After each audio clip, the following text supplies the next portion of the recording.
Son zamanlarda dünyayı saran ölüm korkularıyla beraber güçlü bir değişim yaşamaktayız. Bu korku yalnızca biz insanların dünyasına ait bir korku. Hiçbir ordunun, hiçbir silahın, hiçbir yönetimin, hiçbir liderin, hiçbir dini inancın, hiçbir ilacın, modern tıbbın değiştiremediği, herkesin çaresiz kaldığı dev bir korku. Bu korku bizleri kendi kurduğumuz dünyanın içinde hapis tutuyor. Bekletiyor. Herkes kendi evinde yalnızca bekliyor. Çoğunluk neden, neyi beklediğini de tam olarak bilmiyor. Bu dönemde sabırlı olmak oldukça önemli. Lütfen kendinizi korku denen o akıntıya kaptırmayın. Bu dönem öyle bir dönem ki hepimiz izole edildik. Şimdi kendi içimize dönme ve kendi kendimizin yenilenmesine yardım etme zamanı. Şu an oldukça sakin geçen bir dönem. Farkındalık dönemi. Farkındalık çok önemli. İçinize huzuru çağırın ve kimseyi kurtarmaya çalışmayın. Hiçbir şekilde bir kurtarıcı da beklemeyin. Bir şey kabul edin. Ancak kendinize sahip çıkın. Bu dönem kendi içinize dönme zamanı. Bir yere oturun, sakin nefes alın, gözlerinizi kapatın, doğaya odaklanın, ağaçlara, yeşeren çiçeklere, canlanmış, neşelenmiş olan doğa varlıklarına. Onlar ışık olarak dolaşıyorlar çevrede. Gözlerinizi kapatın ve onlarla iletişime geçin. Onlara sevginizi, şükranlarınızı, teşekkürlerinizi gönderin. Hayvanlarla iletişime geçin. Bu kutlamanın bir parçası olduğunu görün ve onlara katılın. Yeniden doğuşa merhaba deyin. İhtiyacınız olan hava, su, yiyecek, ilaç, her şey orada, doğada. Şükranlarınızı gönderin. İyileşmeye, bereketlenmeye yardım edin.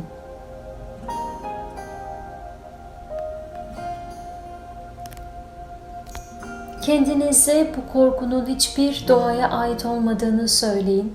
İçinizde bunu hissedin. İçinizdeki korkuyu iyileştirin. İçinizdeki korkunun geçip gitmesine izin verin ve yerine sevginizi yerleştirin. Hepimiz biliyoruz ki iç dünyamız değiştiğinde dış dünyamız da değişir. O nedenle hepimiz birbirimizden etkilenme sürecinden çıkmalıyız. Kendi dünyamıza çekilmeliyiz. Şimdi o dünyayı bugüne kadar yaptığımız çalışmalar ve yaşadıklarımızdan öğrendiklerimizle enerjisi daha yüksek, en yüksek olan seviyeye dönüştüreceğiz. Bu nedenle zihnimize geçmişe ait düşünceler, olaylar düşebilir. Onlarla yüzleşelim ve bırakalım gitsinler. İşlerinde her kim varsa, her ne olduysa öfke olabilir. Ama sonra öfke olmadan zaten öğrenmemiz, büyümemiz, gelişmemiz, deneyimlememiz mümkün değil. Teşekkür edip içimizden vedalaşmamız gerek. Eski enerjilerle zaman kaybetmeyin. Şimdi müzik dinleyin.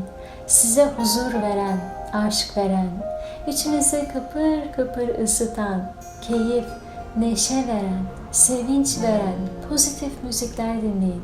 Resim yapın, renkleri kullanın. Sanatçı olmanıza gerek yok. Yalnızca resim yapın. Kağıtları kesin, yapıştırın, birleştirin, heykel yapın, hamur yapın, karalayın, boyayın. Renklerin anlamlarını ve enerjilerini öğrenin. Dans edin, müziği açın, çiçeklerinizle, bahçelerinizle ilgilenin. Ellerinizi toprakla kirletin. Doğaya yakınsanız doğada yürüyüşler yapın. Yaratıcı işlerle uğraşmak iyileştirir.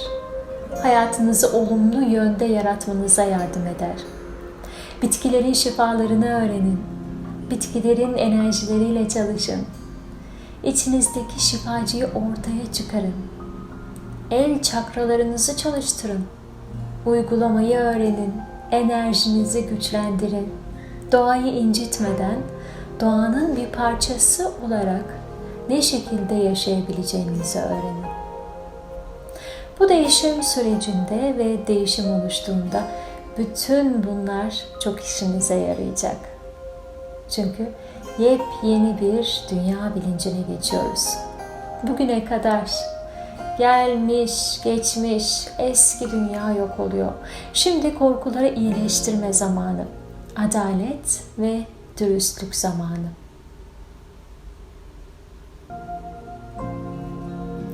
Kaosun içinde yer almak zorunda olmadığınıza önce kendiniz inanın.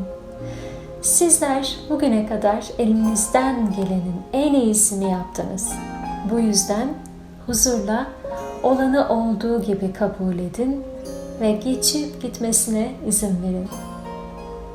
Şimdi uğruna savaş verdiklerinizi sevgi ve şefkatinizle sarın, sarmalayın. Hayata, onun güzel değerlerine sevgiyle sahip çıkın.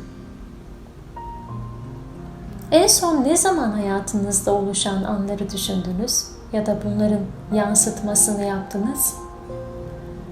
Düşünceleriniz üzerine düşünüyor musunuz? Geçirdiğiniz düşünsel süreçleri sorguladığınız oluyor mu? Bazen değerlerinizi bir şüphe ya da belirsizlik anında netleştirmek için durup düşündüğünüz oluyor mu? Belki o zamanlar yeni yılın gelişini kutladığınız zamanlardı. Yeni yıldan başka kendimize öz yansıtma yaptığımız zamanlar çok fazla olamıyor çünkü. Çoğumuz yaşantımızda, yaşamımızda ilerlemek, bir yerlere yükselmek için hayatın karmaşası içinde yok oluyoruz ve kendimize ayıracak vaktimiz bile olamıyor.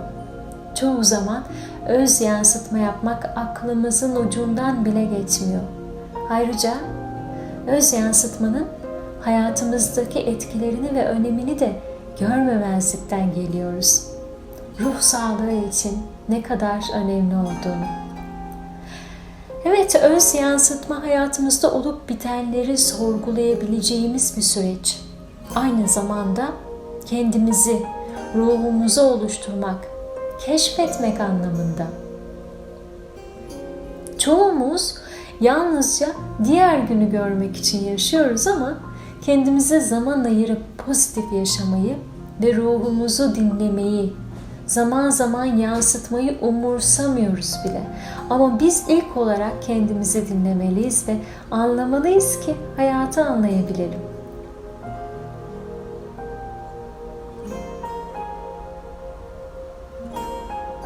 İç gözlem o kadar önemli ki. Peki neden bu kadar önemli? Zihnimizden günde 50.000'den fazla düşünce gelip geçiyor. Bunların yarısını negatif düşünceler, %90'ından fazla bir bölümünü bir önceki gün düşündüklerimizin tekrarları oluşturuyor. Zihnimizi olumlu yönde odaklamak için zaman ve çaba harcamazsak, büyümek ve gelişme fırsatını da tabii ki elde edemeyiz. Kendimizi anlamak, bizi harekete geçiren şeylerin farkına varmak, yani farkındalık, bizi kendimize, odağımıza, ait olduğumuz yere getirmemize yardımcı oluyor. Özet olarak bugün hayatı değerlendirme günü, muhasebe zamanı. Yaptıklarımıza, kaydettiğimiz ilerlemenin ve devam ettiğimiz yolun değerlendirilmesi zamanı.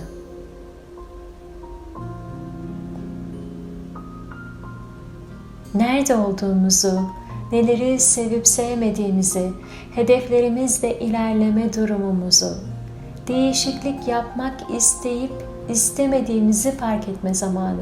Belki de istediğiniz ilerlemeyi yaptığınızı göreceksiniz. Her şey düzgün bir şekilde ilerliyordur. Büyük olasılıkla ne iyi ne de kötü olur. İkisinin arasında bir yerlerde gidip gelinecektir. Durum ne olursa olsun hayatınızı değerlendirmek, Evet, hayatınızı değerlendirmek, yolunuzda nerede olduğunuzu anlamak için harika bir fırsat. İçinize dönün, aradığınız yanıtların tamamı orada. Hayatı değerlendirme bazen zorlu bir deneyim olabilir. Ancak yeniden hayatınızı değerlendirdiğiniz her zaman zaten biraz zorlu da olmalı. Hayatınızı oluşturan çeşitli parçalara sağlam bir muhasebe ile başlamanız gerek. Size yardımcı olacak bir kendini geliştirme süreciyle yönlendirilmeniz gerekiyor. Hayatınızın tam ve dürüst bir şekilde muhasebesini yapmanız. Bunları yapabilenler, karşılayabilenler için mükemmel ve hayatınızı tekrar yoluna koymaya yardımcı olacak şeyler. Şunu da hatırlayalım. Hayatın akışında gün sonu değerlendirmesi gerçekten önemli. Zamanı değerli kılan ne yaptığınız değil, ne hissettiğiniz. Yatağa uzandınız, yastığınızın pozisyonunu başınıza göre ayarladınız, yorganınızı ya da pikenizi boynunuza kadar çektiniz, bir günü daha geride bıraktığınızı düşünmeye başladınız. Kurduğunuz onca iletişimi, gün içinde neler hissettiğinizi gözden geçirdiniz. Değerlendirin. Geriye dönüp baktığınızda geçirdiğiniz günü nasıl geçirdiğinizi düşünün. Nasıl değerlendirirsiniz? Gününüzün kalitesi neydi?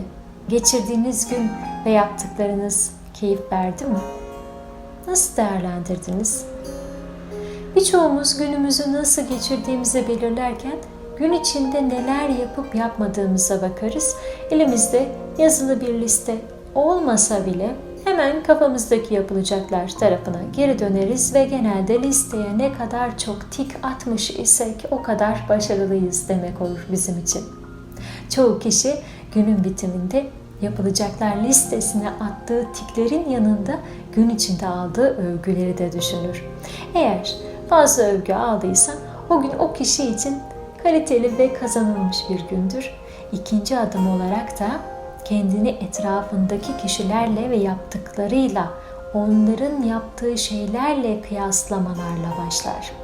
Kendini kıyasladığı kişiler daha az başarılıysa rahatlar. Günün sonunda gözlerini huzurlu bir şekilde kapatır. Ancak bu yargılar gerçekten gününüzün kalitesini belirler mi? Son olarak iç hesaplaşma zamanı. Zor ama imkansız değil. Yaşadıklarımız karşısında kendimizle kıyasıya hesaplaşma cesareti gösterdiğimiz her anda unutmayın ki vicdanımız derinleşir. Nereden bakarsak bakalım, kendimizi seyredeceğimiz en önemli an iç hesaplaşma anıdır.